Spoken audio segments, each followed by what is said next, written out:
다 함께 기도하심으로 2021년 6월 29일 새벽기도회를 시작하겠습니다.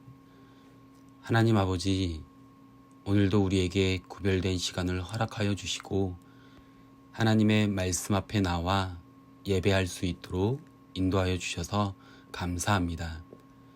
이 시간 우리가 계속해서 각자의 처소에서 온라인으로 예배를 드리지만 성령님께서 우리 예배의 처소에 임재하여 주시고 또한 우리가 예배하는 자리가 거룩한 성전이 되게 하여 주시옵소서. 우리를 향하여 예비하신 말씀을 통해 그리고 기도하는 시간을 통해 하나님의 마음을, 우리를 향하신 하나님의 계획하심을 알아가는 시간이 되게 하여 주셔서 그 뜻대로 살아가기를 결단하는 시간 되게 하여 주시옵소서. 예수님의 이름으로 기도합니다. 아멘. 다 함께 찬송가 211장 값비싼 향유를 주께 드린 통일찬송가 345장 함께 찬송하시겠습니다.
이 시간 하나님께서 우리에게 주시는 말씀은 잠언 31장 1절에서 9절까지의 말씀입니다. 르무엘 왕이 말씀한 바 곧 그의 어머니가 그를 훈계한 잠언이라. 내 아들아, 내가 무엇을 말하랴? 내 태에서 난 아들아, 내가 무엇을 말하랴? 서원대로 얻은 아들아, 내가 무엇을 말하랴? 내 힘을 여자들에게 쓰지 말며 왕들을 멸망시키는 일을 행하지 말지어다. 르무엘아, 포도주를 마시는 것이 왕들에게 마땅하지 아니하고 왕들에게 마땅하지 아니하며 독주를 찾는 것이 주권자들에게 마땅하지 않도다. 술을 마시다가 법을 잊어버리고 공고한 자들의 송사를 굽게 할까 두려우니라. 독주는 죽게 된 자에게, 포도주는 마음에 근심하는 자에게 줄지어다.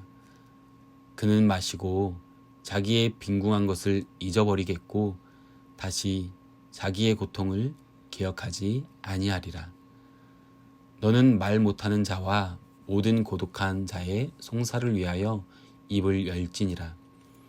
너는 입을 열어 공의로 재판하여 공고한 자와 궁핍한 자를 신원할지니라. 아멘. 지난 5월부터 시작된 잠언의 말씀이 그 묵상이 이제 내일이면 31장을 묵상하며 마무리하기에 이르렀습니다. 지난 2달 동안 잠언의 말씀을 묵상하는 가운데 특히 새벽 말씀을 전하는 데 있어서 저에게 큰 도전이 되는 시간이었습니다. 무엇보다 잠언의 말씀을 통해 우리가 살아가는 삶이 말씀을 묵상하고 끝나는 것이 아니라 이 말씀의 묵상이 우리의 삶 가운데 적용되며 살아가는 것이 더 중요한 것임을 다시 한번 알게 되는 시간이었습니다. 잠언의 말씀 묵상이 내일 마무리가 되지만 계속해서 잠언의 말씀을 통해 우리에게 주셨던 그 은혜들을 기억하며 살아가시는 성도님들이 되시기를 소망합니다. 오늘 본문 말씀은요, 아들인 르무엘 왕을 향한 어머니의 지혜의 말씀인 잠언입니다. 본문에 등장하는 르무엘 왕이 누구인지 우리는 정확히 알 수는 없습니다. 하지만 그의 부모, 특히 오늘 본문에 등장하는 그의 어머니는 하나님을 경외하는 여인이었음을 아들의 이름을 통해서 알 수 있습니다. 르무엘, 그 이름의 히브리어 원어를 살펴보면 누구에게 속한 혹은 누구를 위한이라는 의미를 가지고 있는 레와 더불어서 하나님을 의미하는 엘이라는 히브리어 단어로 결합된 이름입니다. 그래서 르무엘이라는 이름은요, 하나님께 속한 혹은 하나님을 위한이라는 의미로 해석할 수 있습니다. 그래서 성경학자들은 르무엘이라고 하는 왕을 솔로몬 왕이나 또는 히스기야 왕으로 보기도 하고요. 또 다른 경건한 왕으로 이야기하며 이해하기도 합니다. 하지만 오늘 본문 말씀은요, 르무엘 왕이 누구인지 명확하게 알 수는 없지만 그의 어머니가 그를 지혜의 말씀으로 철저하게 훈계하고 가르치며 교육하고 있다는 사실입니다. 사랑하는 성도님들, 그 어떤 부모가 자식에게 잘못된 것을 가르치고 또한 옳지 못한 길로 가는 것을 원하겠습니까? 아마도 그런 부모는 그 어디에도 없을 것입니다. 그렇습니다. 오늘 말씀에서도 르무엘 왕의 어머니는 그 아들이 왕으로서 그리고 하나님을 경외하는 자로서 살아가기를 소망하며 그를 지혜의 말씀으로 권면하고 있는 것입니다. 그렇다면 오늘 본문 말씀을 통해서 우리에게 주시는 은혜와 도전은 무엇입니까? 첫 번째, 유혹에 빠지지 않도록 주의해야 합니다. 오늘 본문은 자신의 아들인 르무엘 왕을 훈계하는 어머니의 간절함이 그리고 절박함이 있는 것을 우리는 볼 수 있습니다. 본문 2절 말씀입니다. 내 아들아, 내가 무엇을 말하랴? 내 태에서 난 아들아, 내가 무엇을 말하랴? 서원대로 얻은 아들아, 내가 무엇을 말하랴? 루무엘 왕의 어머니는 이 짧은 구절에서 내가 무엇을 말하랴 라는 것을 3번이나 말하고 있습니다. 이것은 no로 번역될 수 있습니다. 아마도 그녀는 서원으로 힘들게 얻은 아들이 이제 왕까지 되었기에 매우 기뻤을 것입니다.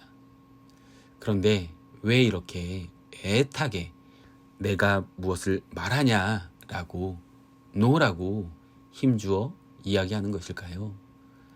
아마도 그의 아들이 왕이 되자 유혹에 빠지는 연약함을 보였기 때문이었을 것입니다. 그래서 루무엘 왕의 어머니는 자신이 무엇을 말할 수 있냐라고 반문하면서 바로 다음과 같이 이야기합니다. 본문 3절 말씀입니다. 내 힘을 여자들에게 쓰지 말며 왕들을 멸망시키는 일을 행하지 말지어다.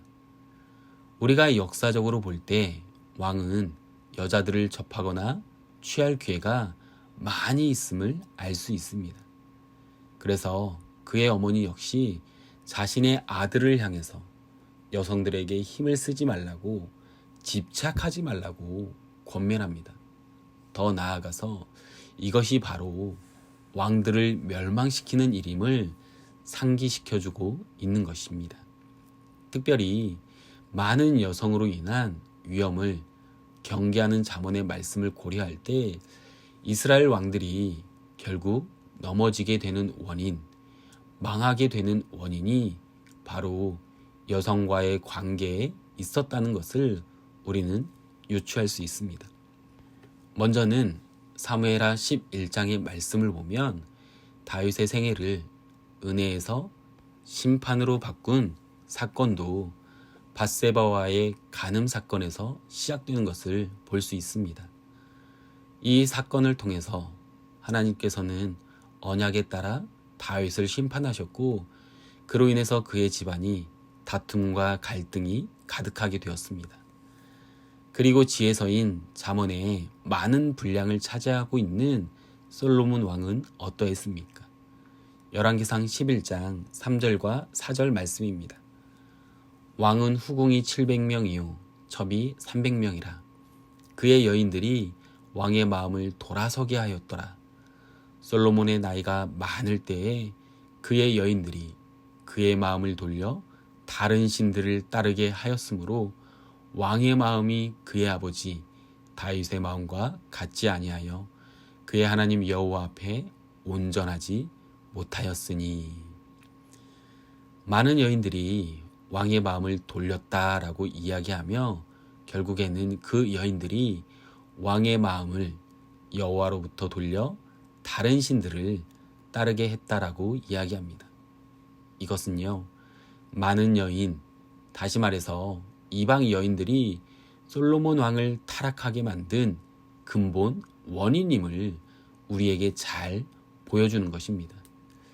그렇기에 그의 어머니는 왕들을 멸망시키는 일이 바로 여인들이 되는 것이고 그것에 주의하라고 권면하고 있는 것입니다. 그런데요, 작금의 시대를 살아가고 있는 우리에게도 이와 같은 문제들이 반복되어집니다. 특별히 오늘 말씀은 자신의 아들에게, 여자들에게 집착하지 말라고 이야기하는 것은 상징성의 의미로 우리 모두에게 이야기하는 것입니다. 바로 우리를 유혹하는 것에 집착하지 말라고, 빠지지 말라고 하는 것입니다. 사랑하는 성도님들, 우리를 유혹하고 또한 그로 인해서 우리가 집착하는 것이 무엇입니까? 바로 물질과 권력, 그리고 사회적인 지위 아니겠습니까? 특별히 물질의 문제가 하나님을 신앙하며 살아가는데 큰 어려움이 있음을 보게 됩니다. 더욱이 비즈니스의 문제로 인해서 주일에 예배하는 것마저 등한시하는 경우가 생기는 것도 보게 됩니다. 솔직히 먹고 사는 문제이기 때문에 어려움이 있음을 압니다. 그렇기에 이렇게 말씀드리는 저에게도 큰 부담이 있습니다. 그런데요, 우리가 명확하게 알아야 할 것은 우리가 이미 그러한 유혹에 노출이 되었고 심지어 그 유혹에 빠져서 살아가고 있다는 것입니다. 바라기는 주일의 예배 시간만큼은 꼭 지키시는 성도님들이 되시기를 소망합니다. 그래서 우리를 멸망시키는 근본적인 세상의 유혹에 빠져 사는 것이 아니라 우리를 생명의 길로 인도하시고 또한 살리는 말씀의 유혹에 빠져 살아가시는 저와 성도님들의 인생이 되기를 소망하며 축복합니다. 두 번째, 오늘 본문을 통해서 우리에게 주시는 은혜와 도전은 무엇입니까? 해야 할 것과 하지 말아야 할 것을 분별해야 합니다. 잠언 말씀을 묵상하는 동안 우리는 술, 독주, 그리고 포도주에 대해서 자주 언급한 것을 보았습니다. 그만큼 지혜로운 삶과 술이 그만큼 밀접한 관련이 있다는 말입니다. 오늘 본문 역시 4절에서 7절까지의 말씀을 통해서 이것을 다시 언급하며 하지 말아야 할 것을 분명히 이야기하고 있습니다. 구약시대에 왕궁의 공식적인 만찬에는요, 포도주가 포함되어 있었다고 합니다. 그렇기에 포도주를 마시는 그 자체는 말씀을 어기는 죄는 아니었을 것입니다. 하지만 오늘 본문을 통해서 우리에게 말씀하시는 것은 술이 우리의 판단력을 흐리게 한다는 것이 가장 큰 문제로 지나친 음주로 법을 잊어버리고 공고한 자들의 재판을 굽게 하는 것이었습니다. 잠언은 금주를 위한 금주를 명령하는 것이 아니라 우리에게 맡겨진 책임과 의무를 다하기 위한 절제와 인내를, 내가 해야 할 것과 하지 말아야 할 것을 분별해야 함을 요구하는 것입니다. 사랑하는 성도님들, 우리는 성도로서 그리스도인으로 하나님의 법을 기억하고 공고한 자들을 섬기기 위해서 덕스럽지 않고 하나님의 이름에 마땅하지 않은 것들을 피하고 절제해야 합니다. 그런데요, 그렇게 피하고 절제할 것을 술이 우리의 판단력을 흐리게 한다는 것입니다. 더 나아가 술로 또는 오락 등으로 지금의 현실을, 삶의 어려움을 잊으려 하는 이들도 있다는 것이죠. 그래서 술을 마시지 말라고 이야기하는 것입니다. 그리고 이어서 르무엘 왕의 어머니는 아들에게 왕으로서 해야 할 일을 가르칩니다. 본문 8절 말씀입니다. 너는 말 못하는 자와 모든 고독한 자의 송사를 위하여 입을 열지니라. 바로 말 못하는 자와 모든 고독한 자의 송사를 위해서 입을 열어야 한다는 것입니다. 말 못하는 자는 육체적 장애로 인해서 자신의 정당한 권리를 호소하기 어려운 자로 모든 사회적 약자를 대표하는 것입니다. 그렇기에 우리는 사회적인 약자, 현재 어려움을 당하고 있는 이들의 이야기를 들어주고 또한 보호하기 위해서 힘써야 합니다. 그것이 바로 우리가 해야 할 것이죠. 그런데 우리는 사회적 약자의 편에 서기보다는 그들을 외면하는 경우가 많이 있습니다. 그들의 필요를 알면서도 나의 안위를 위해서, 편함을 위해서 말입니다. 사랑하는 성도님들, 내가 해야 할 것과 하지 말아야 할 것을 잘 분별하며 살아가고 계십니까? 요즘 나의 판단력을 흐리게 만들고 있는 것은 무엇입니까? 바라기는 하나님을 경외함으로 예배하며 하나님의 자녀답게 살아가는 것이 바로 우리가 해야 하는 것임을, 더 나아가 하나님과의 관계를 계속해서 멀어지게 하는 것이 무엇인지, 또한 그로 인해서 내가 하지 말아야 할 것을 잘 분별함으로 살아가시는 저와 성도님들이 되시기를 소망하며 축복합니다. 기도하겠습니다. 하나님 아버지, 우리의 인생 가운데 믿음의 경주를 달려가는 우리에게 많은 유혹들이 있음을 고백합니다. 사실 그 유혹들이 하나님의 말씀보다 더 달콤하고 더 매혹적임을 고백합니다. 그럼에도 오늘 말씀처럼 그 유혹에 빠지지 않도록 우리를 말씀으로 붙들어 주시고, 특별히 우리 교회 공동체를 통해서 우리가 서로 동역자가 되어서 하나님께 붙들려 살아가는 인생이 되게 하여 주시옵소서. 또한 내가 그리스도인으로 하나님을 믿는 자로서 해야 할 것과 하지 말아야 할 것을 분별하며 살아가는 인생이 되기를 소망합니다. 나의 판단력을 흐리게 하는 것들을 멀리할 수 있도록 도우셔서 내가 정말 해야 할 일과 하지 말아야 할 일을 잘 분별하며 살아가는 인생이 되게 하여 주시옵소서. 이 모든 말씀 예수님의 이름으로 기도합니다. 아멘. 각자의 처소에서 기도하실 때 기도하기 원하는 기도 제목을 나눕니다. 말씀을 기억하시며 하나님과의 관계를 멀어지게 하는 유혹에서 빠지지 않는 인생을 살아갈 수 있도록, 그리고 하나님을 경외하는 자로서 해야 할 것과 하지 말아야 할 것을 잘 분별함으로 말씀에 붙들려 살아가는 인생이 될 수 있도록 다 함께 기도하겠습니다. 계속해서 기도하실 때 교회 학교에 졸업하는 우리 자녀들이 있습니다. 그 자녀들이 하나님의 인도하심에 따라 다음 스텝을 더욱이 그들의 꿈과 비전을 하나님의 말씀 안에서 이루어갈 수 있도록 기도해 주십시오. 또한 교회 공동체를 위해서 기도하실 때 무더운 날씨 가운데 성도님들의 건강을 위해서, 그리고 담임 목사님의 청빙의 과정과 더불어서 우리 교회가, 한카 서부노회가, 그리고 캐나다 장로교단이 다시 한번 말씀과 복음 앞에 바로 설 수 있도록 기도해 주십시오. 그리고 주보에 나와 있는 중보기도의 제목과 각자의 개인 기도 제목을 위해 함께 기도하겠습니다. 기도하겠습니다.